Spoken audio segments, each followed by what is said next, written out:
오늘 회복이 있는 금요 기도회 오늘 첫 번째 시간 교회의 회복이라는 제목으로 말씀을 전하도록 하겠습니다. 이 금요일 날 나와주셔서 너무 감사합니다. 우리 잘 나오셨습니다. 우리 옆에 있는 분들하고 인사하겠습니다. 잘 나오셨습니다. 예, 잘 나오셨습니다. 5주 동안 우리 또 마지막 주에는 평소에 잘 하지도 않는 안수기도도 있습니다. 그래서 그날은 또 기도 제목도 그 자리에서 적고 안수기도 하는 시간도 갖도록 하겠습니다. 성경에서 이 회복을 말할 때 무너져 있는 것을 다시 이렇게 쌓는다는 의미도 있지만 그것보다는 이제 새로운 창조의 이미지가 더욱 강하다는 것을 계속해서 볼 수 있게 됩니다. 오늘 이제 교회 회복이라는 주제로 말씀을 전하는데, 먼저 하나님께서 이스라엘 백성들을 처음 부르셨을 때 그들을 제사장 나라로 하나님께서 삼으시고 부르셨어요. 그 말은 무엇이냐면 하나님께서 이스라엘 백성들을 택한 이유는 딱 한 가지예요. 그들의 민족이 민족성이 훌륭해서라든지 아니면 그들이 더 뛰어난 민족 아니에요. 그냥 하나님께서 모델로 세운 이스라엘 민족 왜 부르셨냐면 그들을 제사장 나라로 부르셨습니다. 그 말은 예배하는 모델로 그들을 세우셨다는 거예요. 그들을 통해 이제 일종의 샘플이죠. 이스라엘 백성은 하나님을 예배하고 하나님을 섬기는 모델로 세워나가서 모든 열방이, 모든 민족이 그 제사장 나라인 이스라엘을 보고서 하나님을 예배하도록 한 것입니다. 예배한다는 것은 찬양한다는 것이고, 이 찬양의 전제적인 조건은 좋아해야만 찬양하게 되어 있어요. 그러니까 이스라엘을 제사장 나라로 삼았다라는 것은 하나님을 찬양하면서 살아가야 하는 민족이라는 것과 마찬가지로 저와 여러분들을 하나님께서 부르셨다는 것은 하나님을 예배하고 찬양하라고 부르신 것입니다. 근데 이 제사장 나라인 이스라엘에 심각한 문제가 생기죠. 어떤 문제가 생기냐면 늘상 그들이 예배, 즉 제사를 드리니까 매번 제사를 드려야 되는데 매번 제사를 드리니까 익숙해지는 거예요. 익숙해지는 겁니다. 그렇게 되니까 의미 없는 반복만 계속해서 나타나기 시작합니다. 하나님과 우리와의 관계는 분명 생명의 관계인데 그곳에는 생명이 없고 그 대신에 의미 없는 형식만 남게 되었습니다. 하나님께서 이를 두고서 가만히 계셨겠습니까? 수차례 여러 선지자를 보내면서 제사장의 직분을 그렇게 감당하는 거 아니다, 예배를 그렇게 드리는 것이 아니다라고 여러 하나님의 사람들을 통해서 분명히 경고를 해줬음에도 불구하고 그들은 예배를 드리고 있으나 마음이 없는 예배, 형식적인 예배가 드려지고 있었습니다. 그러다가 결국에는 말도 안 되는 일이 그들 앞에서 벌어졌는데 그것이 무엇이냐면 성전이 파괴가 된 거예요. 우리가 하나님의 택한 백성이고 성민인데 아니 어떻게 성전이 파괴될 수 있는가? 그것도 이방 민족에 의해서.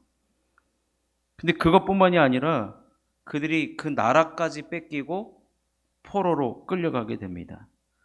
아시다시피 제사장 나라로 삼았다라는 것은 그들의 삶의 중심이 성전 중심의 삶, 예배 중심의 삶이었는데 내가 가장 중요하게 여겼던 것이 하루아침에 사라져 버렸습니다.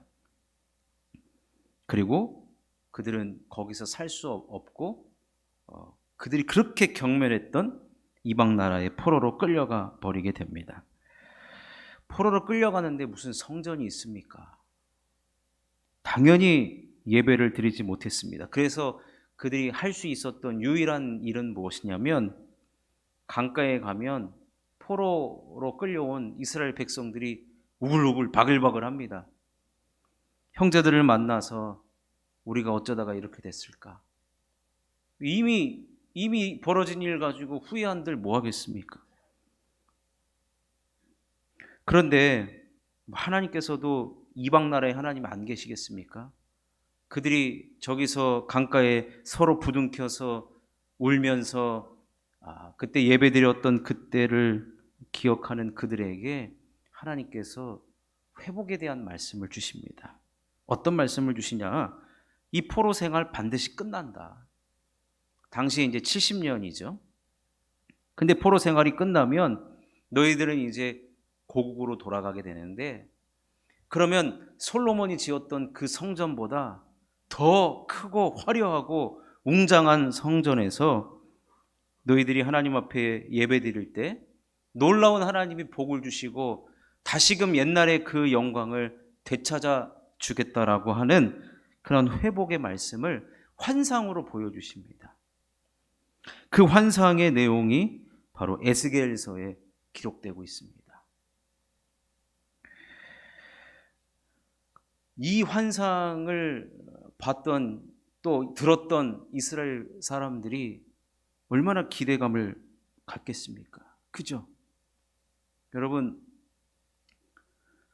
어제부터 이제 우리가 주중에도 이제 나오셔서 기도하라고 해주십사 했는데 보니까 성전에 오셔서 기도하시는 분도 계시고, 못하러 또 성전까지 올라오냐, 그 3층에서 기도하시는 분도 계시는데, 성전으로 말씀드렸는데 성전이 3층에서 좀 올라와 주시면 이제 감사하겠는데, 어찌됐든 여러분, 저도 기도하면서 자리마다 제가 붙잡고 기도하면은 여러분, 기도할 때 무슨 마음으로, 여러분 기도할 때는 보통 우리가 그렇게 되기를 바라는 마음으로 기도하지 않습니까?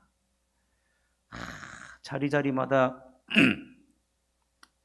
하나님, 제가 이제 막 기도가 나오는 거예요. 하나님, 이 자리에 앉아서 말씀 듣는 우리 성도님들이 말씀 듣고 은혜 받고 순종하고 복 받고 막 이러다가 이제 다음 바퀴 돌려면은 이제 그 기도가 되잖아요.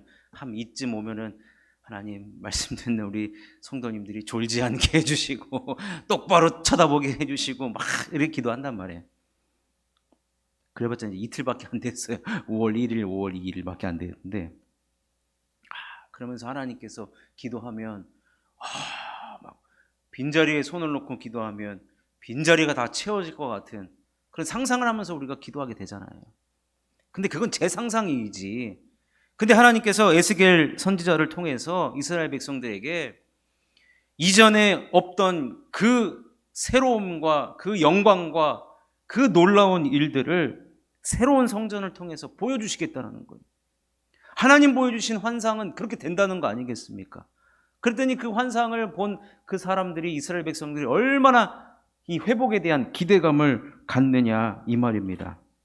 자, 근데 그런 회복을 기대하기 전에 하나님께서 오늘 말씀을 주시는 거예요. 오늘 우리가 읽은 말씀. 자, 그 회복이 되기 위해서 반드시 거쳐야 하는 단계가 있는데, 전제가 되어야 되는 것이 있는데, 그것이 뭐냐? 자, 오늘 말씀 다시 한번 읽어보겠습니다. 에스겔 36장 26절에서 28절입니다. 시작. 또 새 영을 너희 속에 두고 새 마음을 너희에게 주되 너희 육신에서 굳은 마음을 제거하고 부드러운 마음을 줄 것이며, 또 내 영을 너희 속에 두어 너희로 내 율례를 행하게 하리니 너희가 내 규례를 지켜 행할지라. 내가 너희 조상들에게 준 땅에서 너희가 거주하면서 내 백성이 되고 나는 너희의 하나님이 되리라. 회복하기 이전에 반드시 거쳐가고 지나가야 하는 일이 뭐냐면 새 영을 우리 속에 준다는 거예요. 새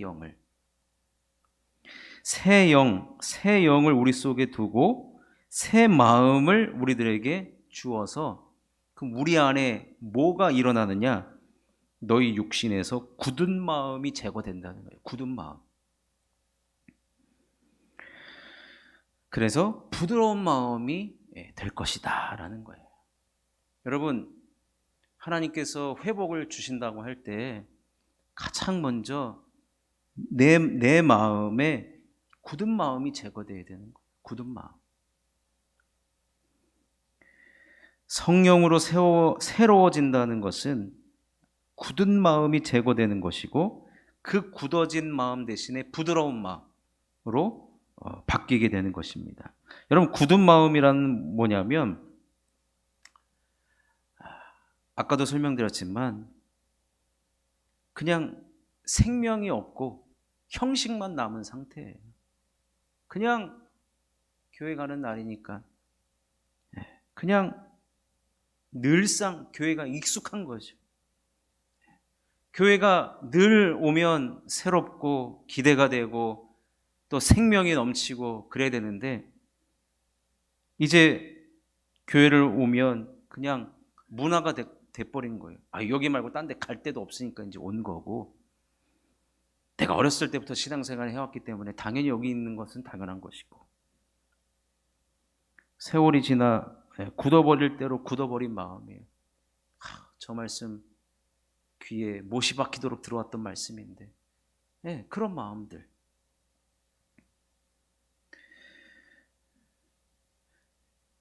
여러분, 제가 왕년에 허리를 좀 아파봤거든요. 허리를 아파보니까 사람이요, 내가 아프면요 내 병을 공부하게 됩니다. 내 병을 공부하게 돼요. 그래서 여러 의사도 찾아다니겠지만, 좋은 병원 찾아다니지만 또 나와 맞는 의사도 만나는 게 필요합니다.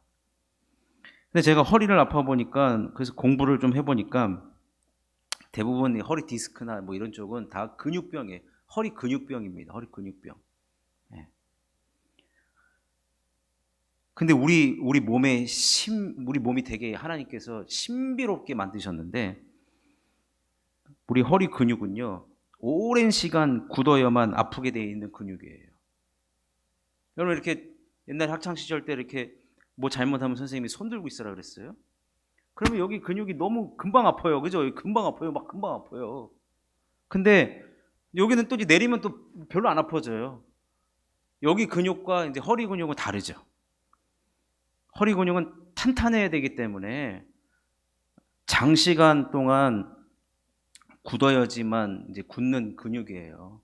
금방 쉽게 굳어지지도 않고 금방 쉽게 풀어지지도 않는 근육입니다. 그러니까 돌아오려면 허리 근육이 만약에 디스크 걸렸다 그러면 디스크다 그러면 이제 허리 근육을 부드럽게 만들어줘야 되는데, 그 부드럽게 만들어주는 시간이 굳어진 시간만큼 걸려요.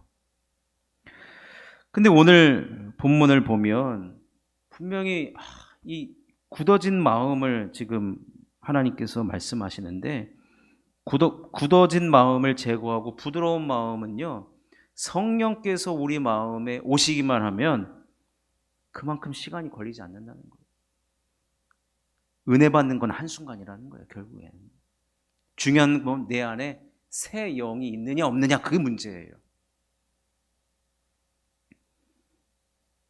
그렇기 때문에 성령이 먼저, 여기서 말하는 새 영이라고 한다는 것은 사실 성령이라는 말이 히브리어로 루아흐라는 말인데, 이 말은 처음에 하나님께서 사람을 만들고 그 코에 생기를 불어넣는단 말이에요.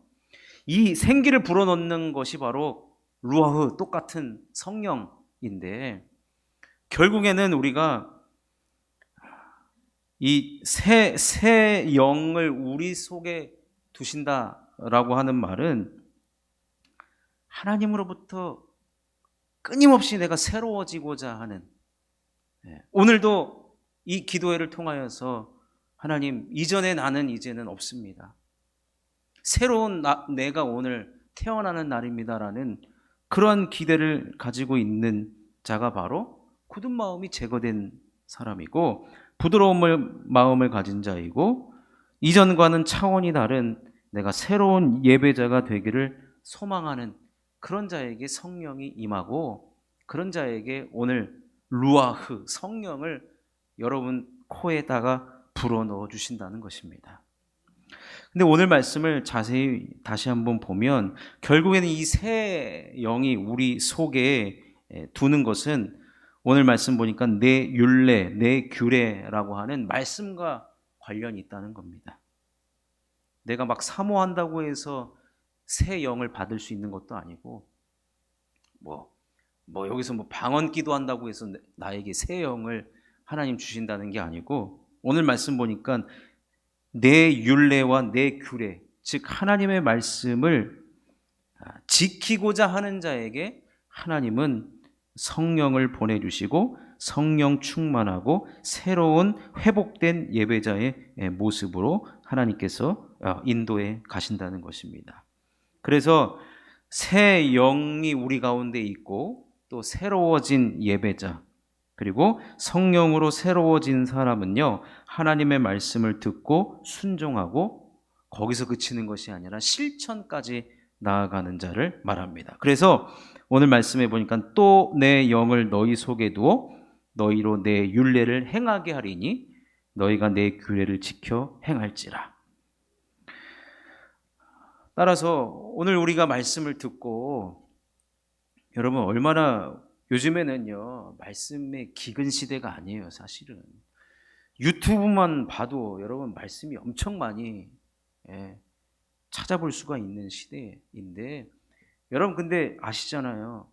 바다에 가보십시오. 갈증 난다고 바닷물 먹으면 어떻게 됩니까? 더 갈증 나듯이 여러분 중요한 것은 내 주변에 말씀이 많이 있다고 중요한 게 아니에요. 그 말씀이 내 말씀으로 여기며 그 말씀에 내가 순종하고 실천하고 살아가느냐가 문제죠. 제가 이 수요 예배 때 이번 주 수요 예배 때 말씀을 드렸는데 결국엔 하나님께서는 신앙생활을 함께하는 사람들 중에서 누구에게 가장 먼저 복을 주시냐면 선봉의 선자를 하나님께서는 복을 주시는 거예요. 근데 이 선봉의 선자가 누구냐? 결국에는 주의 말씀을 듣고 순종하고 실천하는 자입니다.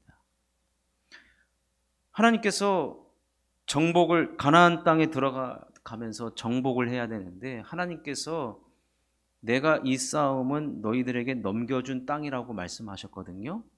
근데 이때 누구보다도 앞장서서 적극적으로 나가서 싸웠던 사람을 하나님께서는 눈여겨보셨고 그에게 가장 먼저 제일 비옥한 땅을 허락하여 주시고 또 후에 다른 사람들을 이끌어 나가는 선봉자가 되라고 말씀해 주셨습니다. 여러분 그런 사람이 누구냐? 새 영이 임한 자예요. 새 영이 임한 자는 누구? 여러분 오늘 밤에 분명히 하나님께서 기도하는 자에게 또 이 말씀을 듣고 이 자리에 나온 자 모두에게 새 영을 분명히 주실 텐데 새 영을 주실 겁니다. 근데 그 새 영을 여러분 받고 여러분 뭐 하실라 그래요? 그거 받아서 뭐 하실라고요? 어디다가 숨겨놓고 간직하고. 새 영을 받았다는 것은 반드시 외적으로 나타나는 증거가 있다는 거예요. 그게 뭐냐? 선봉에 서는 자예요. 선봉에 말씀을 듣고 순종하며 실천하는 자, 앞장서는 자예요. 앞장서는 자. 그러니 사랑하는 성도 여러분, 하나님은요 이스라엘의 그 회복을 말씀하실 때 그 회복을 가장 먼저 누구에게 보여주기를 원하고 또 그 회복을 누구를 통해서 이루기를 원하시느냐? 말씀에 순종하고 실천하는 자. 실천하는 자. 따라서 우리가 교회의 회복을 이야기하고 또 우리가 5월 한 달 회복을 이야기할 때 가장 우선적인 게 무엇이냐? 내가 성령 충만한 사람이라는 걸 나도 여러분 이 내적인 무슨 감정이네. 여러분 성령 충만하다고 옛날에 1700년대 미국의 부흥을 이끌었던 조나단 에드워즈라는 학자요 또 부흥사가 무슨 책을 썼냐면 사람들이 집회를 왔는데 여러 가지 감정들이 드는 거예요. 현상들이 나타나고, 어떤 사람은 뭐 흔히 하는 방언을 한다든지, 어떤 사람은 막 찬송을 한다든지, 어떤 사람은 하여튼 막 이 감정적으로 나타나는데, 이게 올바른 이게 성령을 받은 사람들의 표시냐에 대한 이 논문을 썼어요. 논문을, 자신이 경험한 걸 가지고. 근데 오늘 말씀을 보면 새 영, 성령을 받은 사람의 증거는 딱 한 가지예요. 하나님 말씀에 순종하며 실천하느냐, 드러난 행동으로 나타나느냐. 우리 셀장님이 지난주하고 좀 아주 너무 달라지셨는데요. 등등. 내가 봐도 내가 이렇게 여기까지, 보통 사람은 그런 것 같아요. 여기까지만 하지. 근데요, 여러분, 거기서 반발자국만 더 나가시면 됩니다. 반발자국만. 한 발자국 나가셔도 더 좋고요. 다른 게 아니에요. 보니까 말씀은 다 듣잖아요. 순종하잖아요. 어떻게 순종하느냐? 반발자국 더 나가느냐, 한 발자국 더 나가냐의 차이라는 것입니다. 그거에 대해서 하나님은 이전과는 차원이 다른 복을 주실 것이고, 회복을 주실 것이고, 놀라운 은혜를 허락해 주실 줄로 믿습니다. 우리 이 회복에 오늘 이 밤에 나온 저와 여러분부터 무엇보다도 순종하는 삶, 실천하는 삶, 그런 삶을 살아가는 그런 회복이 임하는 저와 여러분 될 수 있기를 주님의 이름으로 축원합니다. 자, 우리